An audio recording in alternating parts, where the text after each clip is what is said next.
Peace, family. It's Bakari Lumumba, the progenitor of LumumbaSpeaks.com. As you all know, a Black empowerment initiative where we believe we could gain a competitive advantage by always betting on Black. Today, I have a treat for you all. I'm not going to be doing most of the talking, right? I have a special guest, Miss Pamela Denise Long. How are you doing today? I am doing great, Bakari. Thanks for having me. I'm excited for the conversation. Wonderful, wonderful. So I saw you on the Black News Channel where you were talking about a provocative article that you wrote for Newsweek, where you talked about why the Black community should break up with the Democratic Party. So before we get into that, can you tell the audience a little bit about yourself, the work that you do, and how they could get in contact with you after viewing this great interview and dialogue that we're going to have if they want to reach out to you regarding your article, but the work that you do as well? Yeah, absolutely. So, this work in terms of transforming the outcomes and lived experience of Black Americans is incredibly important to me. I'm seventh generation. I say that not to exclude anyone, but just to name my lived experience and how the work that I do in collaboration with my ancestors who have been through it, right? So I started my career as an occupational therapist, actually, back in 1997, a long time ago. And throughout that work, I was always questioning how the systems that my patients and students were creating more hardship and barriers for them. I came into this work around diversity, equity, inclusion, and anti-racism because of my own child's lived experience of exclusion in pre-K through 12. I read about it, I heard about it, and it is a whole nother thing to have to be mama bear to your own child for a school district that you work for. Okay, that make sense.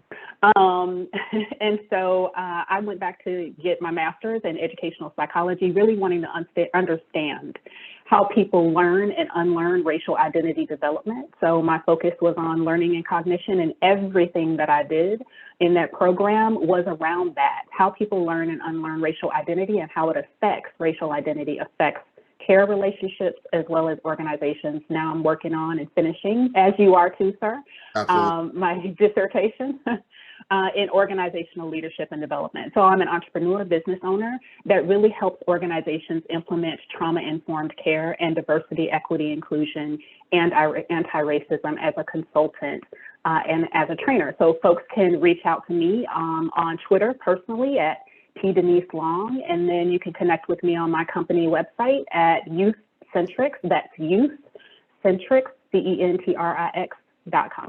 Okay, wonderful. And so before we move the conversation to talking about your article, you talked about you are a consultant where you work with different companies regarding diversity, equity, and inclusion. We know those are buzzwords now, right?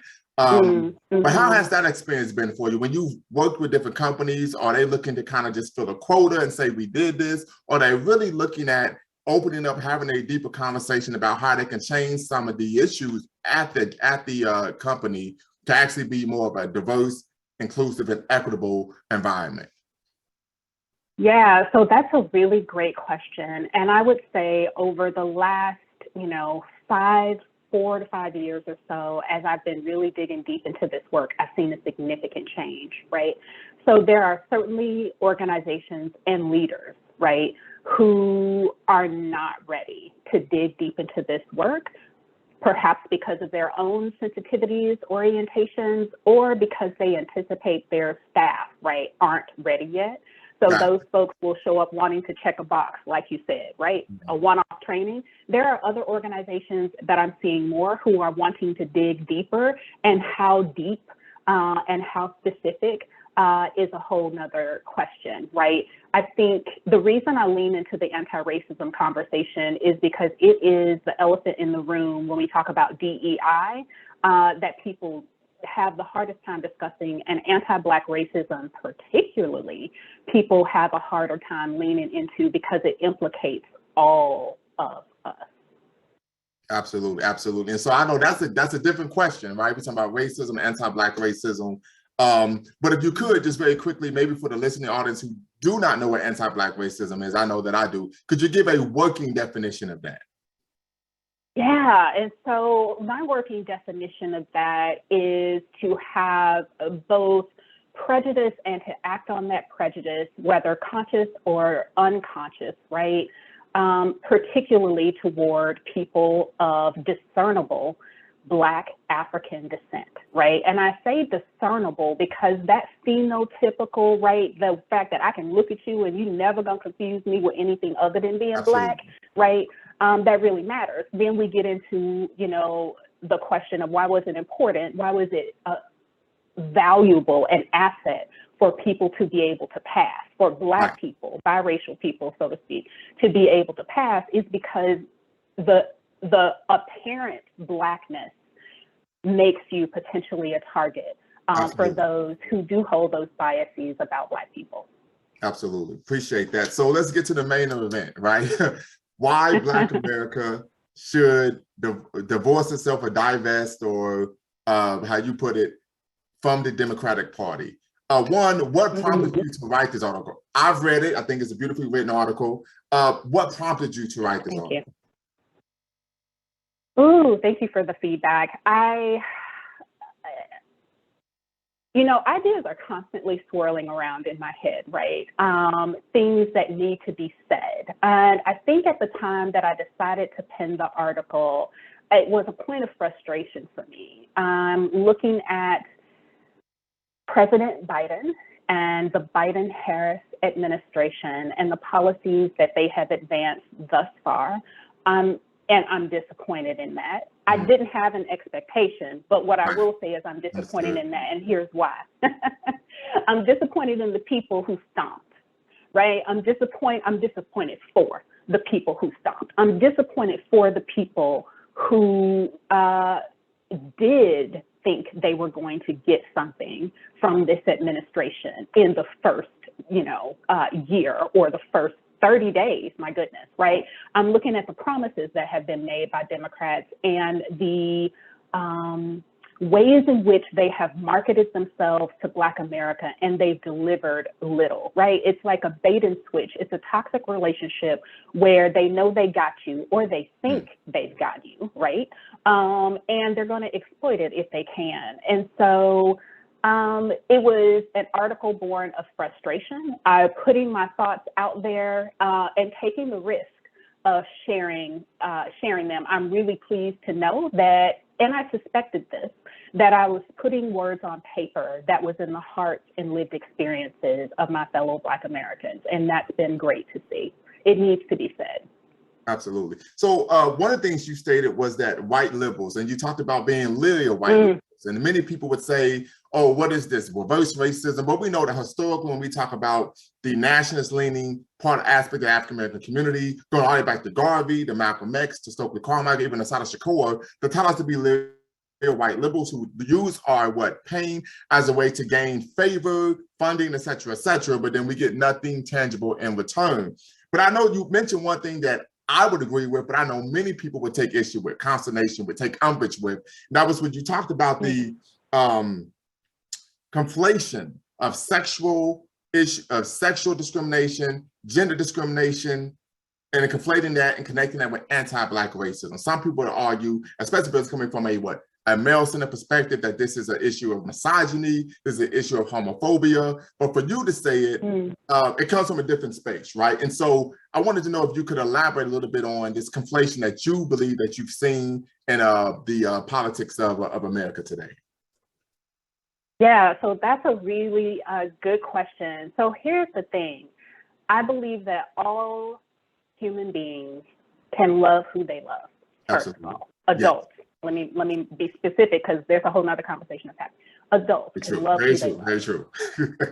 Right, because we got to keep it 100. All adults can love who they love. I believe that my Black brothers and sisters who identify as LGBTQIA have absolutely every right to be free. I do believe that if, in my experience, and I say this only because I'm looking at anti-Blackness and that it's still a thing, I have seen people find the ways in which white people, white liberals and others, find the ways in which their identities can connect to Blackness, and they leverage Blackness in order to get benefits for those identities that intersect with Blackness, Absolutely. right? Sexual orientation, religion, class status, that. Blackness doesn't intersect with anything except Blackness.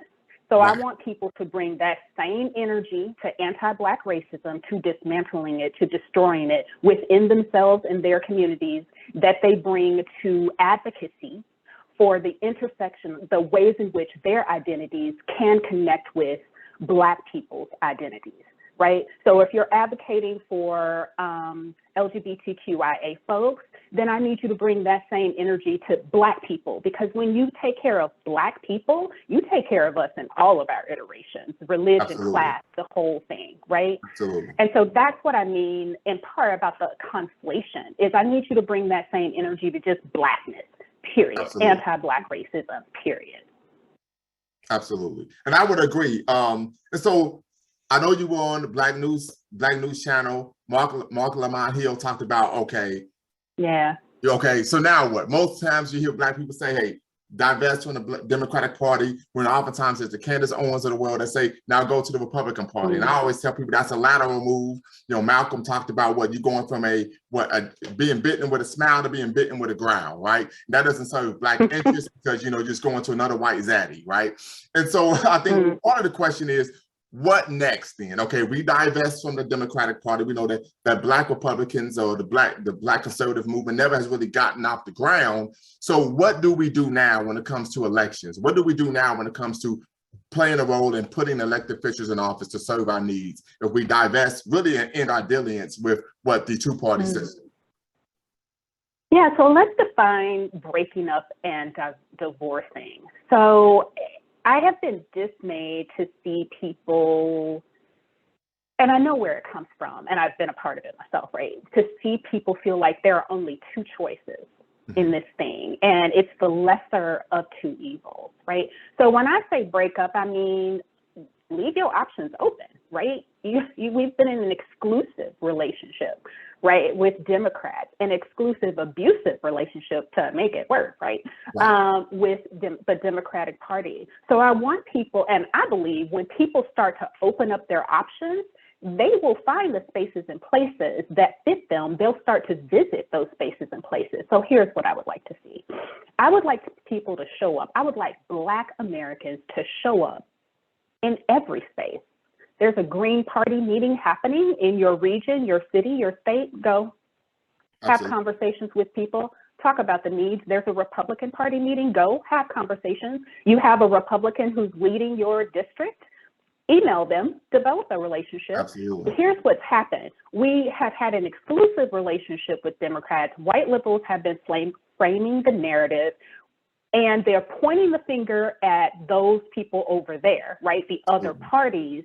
And we have been afraid to engage with the other parties. We have to build our own relationships. We should never let other people frame how we see folks in positions of power, and we should never be afraid to engage with people who are in positions of power. It quiets our voice, and then we create a void that others get to fill with their off-brand messaging that does not serve our needs. We are the messengers. We know what we need. We should be speaking from our own voices.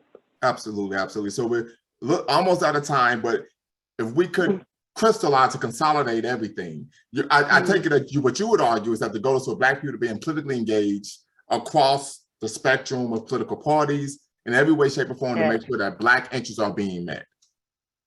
Absolutely, absolutely. There should be no space in which power is moving and operating that hasn't heard directly from Black voices. And I say that plural because people talk about us not being a monolith and all of that, but we do need to speak. Now, is there other organizing and thought partnering and formal development that absolutely needs to happen as a collective and as a block?